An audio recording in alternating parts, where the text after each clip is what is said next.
Kita sering melihat penggunaan burung sebagai pengirim surat di film-film. Biasanya, kita dapat melihat adegan ini di film-film bertema kerajaan dan sejenisnya. Bahkan, di anime Naruto saja pernah ada adegan di mana Sasuke mengirimkan surat ke Sakura menggunakan seekor burung. Tapi pertanyaannya, apakah benar seekor burung dapat mengirimkan surat? Oleh karena itu, mari kita ulas. Pada zaman dulu, burung memang digunakan sebagai sarana untuk mengirimkan pesan. Tapi tidak semua jenis burung bisa mengirimkan pesan. Hanya burung merpati poslah yang bisa mengirimkan pesan ke tujuan dengan tepat. Merpati pos adalah burung merpati yang telah dilatih untuk mengantarkan surat atau pesan.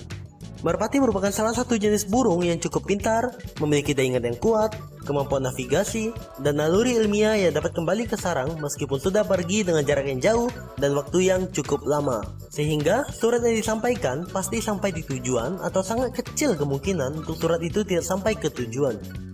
Karena hal inilah merpati pos telah digunakan selama berabad-abad untuk mengirim pesan.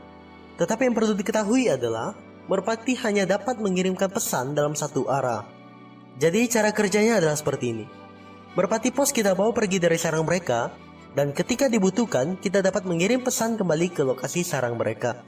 Karena memang naluri ilmiah mereka adalah terbang kembali ke sarangnya.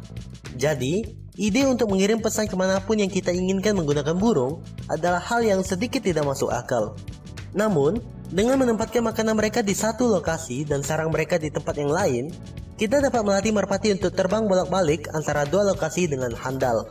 Merpati memiliki penglihatan yang bagus. Mereka juga memanfaatkan keadaan di sekitarnya seperti pemandangan, bau, gelombang suara, dan bahkan medan magnet bumi untuk menemukan sarang mereka.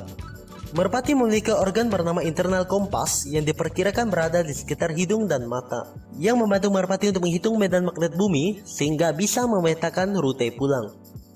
Oke, sekian dulu ulasan hari ini. Bye-bye.